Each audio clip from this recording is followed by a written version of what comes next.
The observation deck smelled of recycled air and the faint metallic tang that never quite left Coalition stations, no matter how many filtration cycles they ran. Dr. Elena Volkov pressed her palm against the viewport, feeling the subtle vibration of the station's life support systems thrumming through the reinforced glass. Beyond, Kepler 442b hung like a promise, swirls of ochre and deep violet, where alien vegetation covered continents she'd studied for 3 years but never touched. Her other hand traced the peeling skin on her forearm absently, a nervous habit she'd developed over the past week. The dead skin came away in translucent sheets, revealing pink new flesh beneath. It itched terribly. "You are molting?" The voice belonged to Vector, one of the Quillian researchers who shared her Xenobotany Lab. His people resembled nothing so much as bipedal porcupines, their bodies covered in sensitive quills that shifted color with emotion. Right now they flickered between curious amber and disgusted green. "Not exactly," Elena said, holding up her arm to the viewport's light.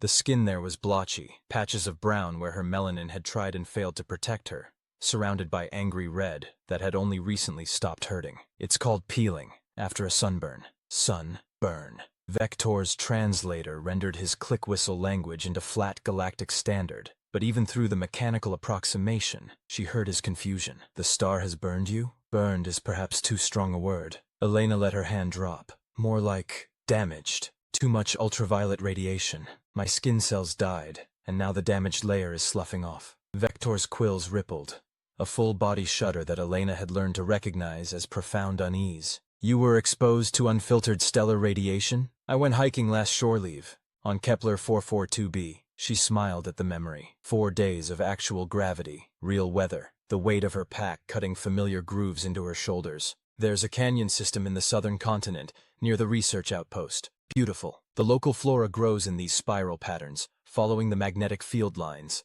I wanted to see them up close." "Without protection?" "I had protection, mostly." She pulled up her sleeve further, revealing the stark line where her shirt had ended and her sunburn had begun. "I may have misjudged the UV index, and forgotten to reapply sunscreen after swimming in that alkaline lake. The one with the bioluminescent microbes?" Vector's quills flattened against his body, a gesture of complete incomprehension. "You went to the surface of an alien world. You exposed your dermis to unfiltered radiation from a Class G star. You immersed yourself in chemically hostile water." His quills suddenly spiked outward, cycling through rapid shades of yellow and orange that Elena's reference guide identified as alarm, mixed with something like second-hand embarrassment. "And you survived?" "Well, yes." Elena laughed, though Vector's reaction gave her pause. "I mean, it wasn't pleasant. The first night was pretty miserable. I had chills, my skin was on fire. I couldn't sleep because any contact with the sheets hurt. But that's what sunburn is like. You endure it. You heal. You remember to be more careful next time. Your species considers this normal?" Elena thought about family vacations to the Black Sea, her father's shoulders blistering despite her mother's scolding about reapplication intervals. She thought about school trips where half the class would return looking like lobsters, trading aloe vera gel and comparing whose burn was worst. She thought about the evolutionary trade-offs written into human skin. Melanin production ramping up in response to damage, a defense mechanism that only activated after the threat had already struck. "Normal enough," she said quietly. "It's just what happens when you're not careful under a sun." Vector's quills continued their agitated display. Without another word, he turned and left, his padded feet making no sound on the station's rubberized floors. Elena watched him go, a small frown creasing her forehead. Then she returned her attention to Kepler 442b, to the planet that had burned her and awed her in equal measure, and began planning her next expedition down to the surface. The Xenobotany Lab was crowded the next morning, far more than Elena had expected for a standard research briefing. She recognized faces from other departments. Vector had brought colleagues from his own team, but there were also Methusians, their gelatinous forms contained in climate-controlled exosuits, a trio of avian Kashari perched on the high railings, and even old Professor Halth, the Vornian whose age was measured in centuries, and whose interest in leaving his quantum mathematics sanctuary was measured in decades. "I did not realize our vegetation survey would attract such attention," Elena murmured to her human colleague, Dr. James Coe, who looked equally puzzled. "Vector sent out a general announcement last night," James whispered back, pulling up the message on his tablet. "Presentation on human damage tolerance and regenerative capability." "Elena, what did you tell him?" She felt her cheeks warm. Another uniquely human response, blood rushing to the surface of her skin to advertise her embarrassment to anyone who cared to look. "Just About getting sunburned, on Kepler 442b. James's eyes widened. Oh no. Elena, you didn't explain it properly, did you? I explained it fine. It's just a sunburn. But James was already shaking his head, a rueful smile playing at his lips. Remember the incident with the paper cut? Elena did remember. 3 months ago, a simple accident with a physical data sheet had resulted in a similar gathering, when a Quillian lab technician had witnessed James casually sucking the blood from his sliced finger before applying a bandage and returning to work. The resulting presentation on human wound response and pain tolerance had become one of the most downloaded files on the station's local network. Vector called the meeting to order, his quills a business-like silver gray. Thank you for attending. Yesterday, Dr. Volkov informed me of an incident during her recent planetary leave. I believe the implications require broader discussion. He gestured to Elena with one clawed hand. Doctor, if you would describe your experience. Elena moved to the front of the room, suddenly self-conscious about the still visible redness on her arms, the way her skin was still peeling in places. It's really not that complicated, she began. I spent several days on Kepler 442b's surface, studying the spiral growth patterns in the indigenous photosynthetic organisms. On the second day, I hiked into the canyon system without adequate sun protection. The UV radiation from the local star caused cellular damage to my epidermis, my outer skin layer. This resulted in what humans call a sunburn. She pulled up images on the main display, medical diagrams of human skin, cross-sections showing the layers of epidermis, dermis, and subcutaneous tissue. Then, with some embarrassment, photos from her trip, her arms and shoulders angry red, her nose peeling, the clear demarcation where her clothing had shielded her. The damage manifests as inflammation, pain, and eventual cell death. Over the course of several days, the damaged skin dies and peels away, revealing new skin beneath. The body also initiates melanogenesis, increased melanin production, in an attempt to prevent future damage. A Kashari named Vixka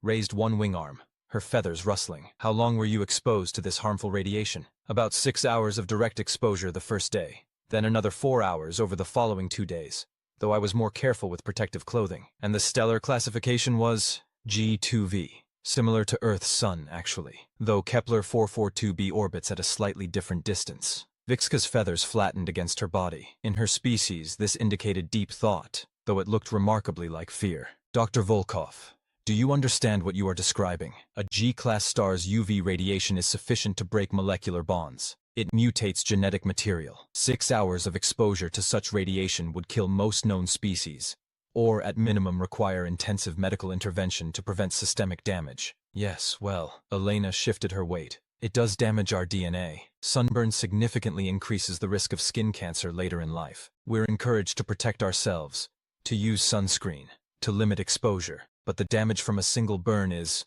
manageable. Our cells have repair mechanisms. Our immune system clears out the worst of the damaged cells, and the pain, while unpleasant, serves as a teaching mechanism. You remember the burn, so you're more careful next time. A teaching mechanism, Professor Health rumbled, his voice like grinding stone. His species communicated partially through subsonic vibrations that Elena felt in her chest. Your biology employs potentially fatal radiation damage as a pedagogical tool. When he put it that way, it did sound rather alarming. James stepped forward to support her. It's not just sunburn. Human skin is actually quite remarkable in its damage tolerance. We can survive temperatures that would denature proteins in most species, both heat and cold. Our skin is self-repairing, constantly regenerating. We lose approximately 30,000 to 40,000 dead skin cells every minute, and our body replaces them. Every minute? A Methusian named Flurix spoke through their translator, their gelatinous form rippling with what might have been distress. You are constantly dying?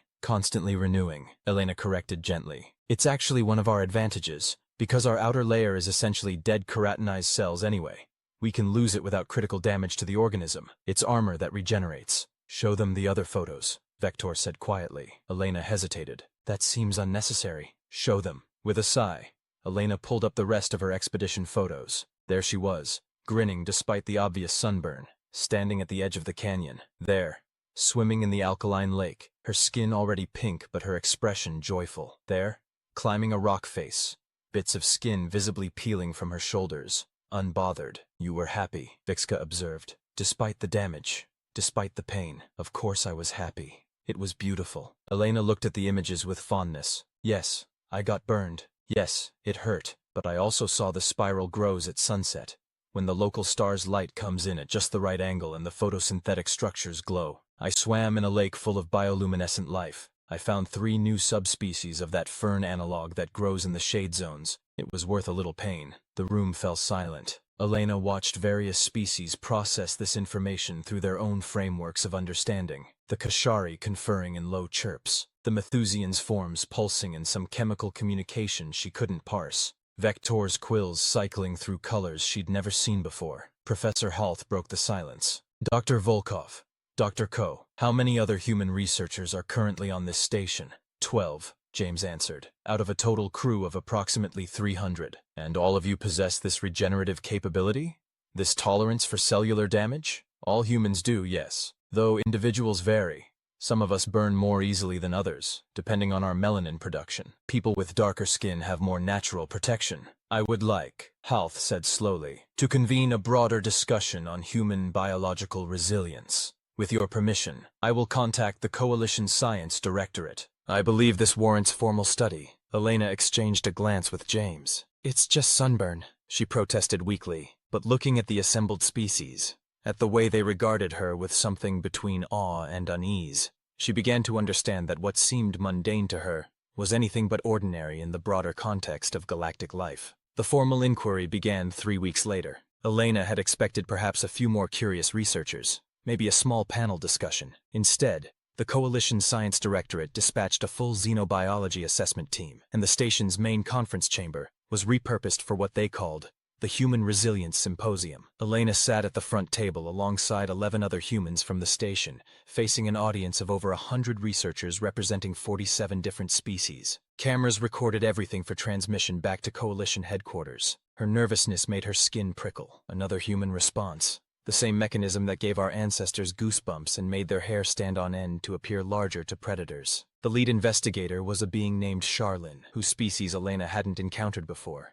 Roughly humanoid, but with skin that seemed to shift between states of matter, sometimes solid, sometimes appearing almost liquid. Charlin's voice was pleasant, modulated, curious without being invasive. Let us begin with a simple question, Charlin said. How many of you have experienced what you call sunburn at some point in your life? All 12 humans raised their hands. And how many of you have experienced it more than once? The hands stayed up. A few rueful smiles exchanged between the humans. More than 5 times? 10 hands remained. More than 10 times? 8 hands, including Elena's. Fascinating. Charlin made a note on their data pad. You understand the danger. You experience pain as a deterrent, and yet the behavior continues. Dr. Volkov, you mentioned that sunburn increases cancer risk. Does this not concern you? Elena considered her answer carefully. It concerns me enough to try to be more careful, but humans have always lived under our sun. We evolved on a planet with minimal atmospheric shielding in some regions, with intense UV radiation in equatorial zones. Our relationship with our star is complicated. We need its light for vitamin D synthesis,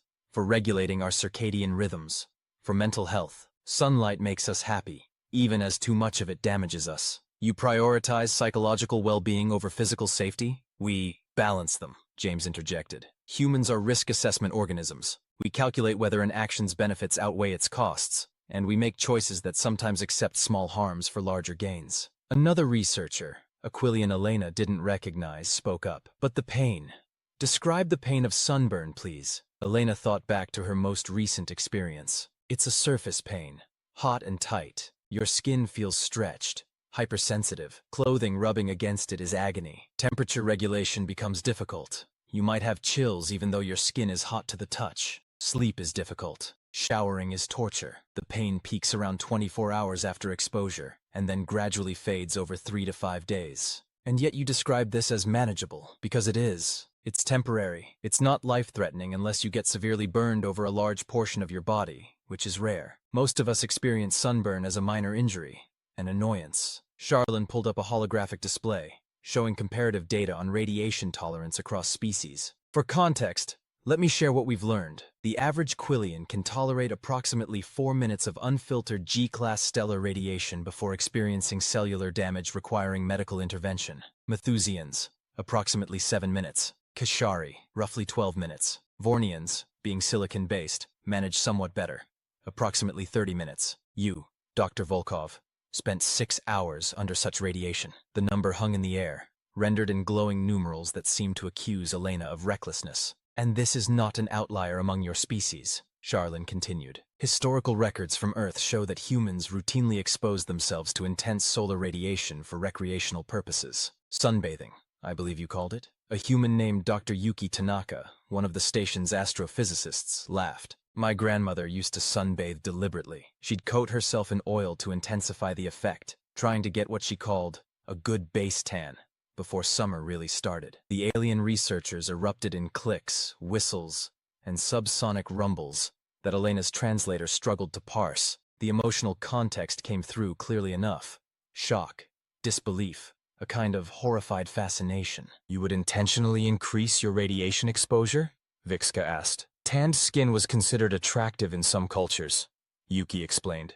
It suggested leisure time, outdoor activity, health. Of course, we understand now that tanning is literally your skin's damage response, but the aesthetic appeal persisted. Professor Halth leaned forward, his massive form causing the reinforced chair to creak. I have spent the past weeks reviewing human medical literature. What you describe as minor injuries includes an astonishing array of damage tolerance. You can survive the loss of significant portions of your blood volume. Your bones can break and regenerate, often stronger than before. You can endure temperatures ranging from near freezing to well above the boiling point of water, at least briefly. You have redundant systems for critical functions. You can adapt to various atmospheric pressures, oxygen levels, even toxin exposure through a process you call building tolerance. We're persistence hunters, Elena said softly. That's what we evolved to be. Not the fastest, not the strongest, but the most relentless. We could chase prey until it collapsed from exhaustion. We could survive injuries that would kill faster, more fragile species, and keep moving. We could adapt to environments from Arctic tundra to desert, from sea level to high mountains. Our resilience is built into our biology because without it, we wouldn't have survived long enough to develop civilization. And now, Charlene said, you go to alien worlds and apply this same philosophy. Dr. Volkov, you mentioned finding 3 new subspecies during your expedition. How did you discover them? Elena felt her cheeks warm again. The 3rd one was growing in a cave system. The entrance was partially collapsed. I had to squeeze through a gap in the rocks. I may have scraped myself up pretty badly in the process. Show us. Reluctantly, Elena rolled up her pants leg, revealing the scabs on her shin and knee, the purple-yellow bruising that was finally starting to fade. It looks worse than it is. Surface damage, mostly. I cleaned the wounds, applied antibacterial ointment, kept them covered. They'll heal completely in another week or so. You received this damage and continued your expedition? The cave system was incredible. There were these organisms that had evolved to photosynthesize, using the tiny amount of light that filtered in through cracks in the rock. They'd developed a kind of amplification structure. Elena caught herself, seeing the look she was receiving. Yes, I continued the expedition. Another human, Dr. William Lancaster from engineering, spoke up. If I may, I think there's a cultural context you're missing. Humans have a saying, pain is temporary, glory is forever. We value achievement, discovery, pushing boundaries. A scar is often seen as a badge of honor, proof that you did something difficult or dangerous and survived. You wear your damage as decoration? A Malthusian researcher rippled with confusion. Not decoration. Evidence. Of experience, of survival, of lessons learned. William traced a white line across his forearm. This is from climbing Mount Kilimanjaro when I was 20. This one, he indicated his eyebrow, from a rugby match in university. They're part of my story. Elena found herself nodding. Her own body was a map of experiences. The scar on her hand from learning to cook with her babushka. The mark on her ankle from a climbing accident in the Caucasus. The faint lines on her knees from childhood falls that her mother had kissed better. And now, the ghost of a sunburn from Kepler 442b, already fading but remembered. We're trying to understand, Charlene said, and their tone was genuine, curious, without judgment. In the coalition, we have thousands of species, each with unique adaptations, but humans represent something we haven't encountered before, a species that seems to thrive specifically because of your ability to endure damage. Most species avoid harm through superior senses, natural armor, or environmental specialization. You simply endure it, and then heal, and then continue, and laugh about it later, James added. That's important too. Humans use humor to process trauma, to diffuse fear. We tell stories about our injuries, often exaggerating them for comedic effect. Humor, as a response to physical damage. Charlene made another note. Dr. Volkov, one final question. Knowing what you now know about how unusual your resilience is in the galactic context, would you still make the same choices? Would you still hike into that canyon without perfect sun protection? Elena looked at the image of Kepler 442b still displayed on the wall screen. She thought about the moment when she'd crested the canyon rim and seen the spiral grow spread out before her. Thousands of them, their geometry responding to invisible magnetic forces, more beautiful than anything she'd imagined. She thought about the burn of her muscles from the climb, the heat on her skin, the way her breath had caught not from the thin atmosphere, but from pure wonder. Yes, she said, I would, because some things are worth the pain, and because I can heal. The assembled researchers sat in silence, processing this. Then Professor Halth began a slow, rhythmic vibration that Elena recognized as his species' form of applause. Others joined in their own ways, quill rattling, wing beating, the subtle color shifts of bioluminescent species showing approval. Thank you, Charlene said. I believe we have much to learn from humanity, and perhaps much to reconsider about our own approaches to exploration and discovery. 3 months later, Elena stood once again at the observation deck viewport, looking down at Kepler 442b. But this time, she wasn't alone. Vector stood beside her, his quills a contemplative blue-green. I have been reviewing the findings from the symposium, he said. The Coalition Science Directorate is proposing new expedition protocols. Humans will be included in all high-risk exploration teams, not despite your vulnerability to damage, but because of your ability to sustain it and continue functioning. We're not invulnerable, Elena cautioned. We die just as easily as anyone else if the damage is severe enough. But your threshold for severe enough is remarkably high, and your ability to function through sub-severe damage is unmatched. Vector's quills rippled. I have also submitted a request to join your next surface expedition to the canyon systems of Kepler 442b. Elena turned to him in surprise. Really? But the UV radiation will be managed with proper shielding. Unlike humans, I cannot rely on my body's regenerative capabilities to protect me. But I find, he paused, his quills cycling through several colors before settling on a warm golden hue. I find that I am inspired by your willingness to endure discomfort for the sake of discovery. By the way you face damage not with fear, but with preparation and acceptance. I wish to understand this better, and I wish to see those spiral growths you have described so vividly. Elena felt warmth spread through her chest, not the heat of sunburn, but something better. I'd be honored to have you along, though I warn you I'm going to be very diligent about my sun protection this time. I've been lectured enough about human recklessness. Diligence is wise, Vector agreed, but I have learned something from studying human exploration patterns. You have a phrase, nothing ventured, nothing gained. Yes? Yes. My species has an equivalent. The quill that never extends never senses the wind. We have become, perhaps, too cautious, too focused on avoiding all possible harm. We have forgotten that some discoveries require risk, that growth sometimes necessitates discomfort. He extended one quill toward the planet below, a gesture of reaching toward something distant. Your sunburn, Dr. Volkov, was not merely an injury. It was evidence of exploration, and the fact that you healed, that your body compensated and adapted, that you can now look back on the experience with fondness. This is what makes humans remarkable.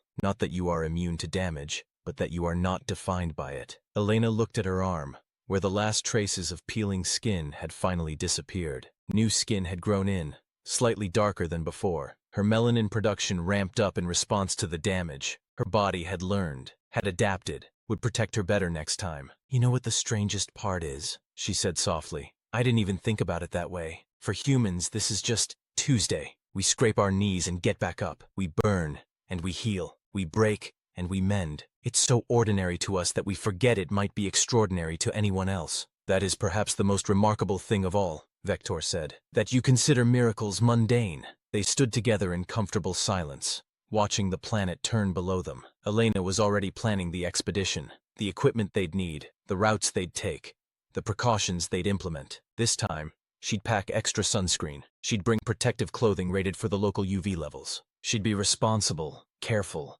mindful of both her own safety and Vector's. But she'd still go, still climb into those canyons, still swim in those alkaline lakes, still squeeze through narrow cave passages to find organisms that had never been documented, because that was what humans did. They pushed forward, accepted the damage, healed, and kept going. The station's artificial gravity hummed beneath her feet, constant and reliable. But Elena could still remember the weight of real gravity, the press of Kepler 442b's atmosphere, the heat of an alien sun on her skin, could remember the pain of the burn and the glory of the discovery. Both had faded with time, as pain always did, but the memory of beauty remained, vivid and calling. Next month, she said to Vector, when the weather system clears the southern hemisphere, we'll go then. His quills flashed bright gold, Joy, anticipation, something that might have been courage. "I will be ready," he said. Elena smiled, her gaze returning to the planet below. In the reflection of the viewport, she could see herself and Vector standing side by side, human and alien, soft skin and protective quills. Two different solutions to the problem of survival, both reaching toward the same goal. Her sunburn was long gone, healed without a trace, but its lesson remained, written not in damaged cells, but in understanding. Humans had always been willing to trade temporary pain for lasting knowledge, and now, perhaps, they'd taught the galaxy something worth knowing, that damage could be endured, that healing was always possible, and that some discoveries were worth the scars. The station's chrono chimed the hour. Elena pushed away from the viewport, turning toward the corridor that would take her back to the lab, to the preparations, to the next adventure. Vector followed, his quills a steady, determined gold. Behind them, Kepler 442b continued its rotation, indifferent and beautiful, waiting.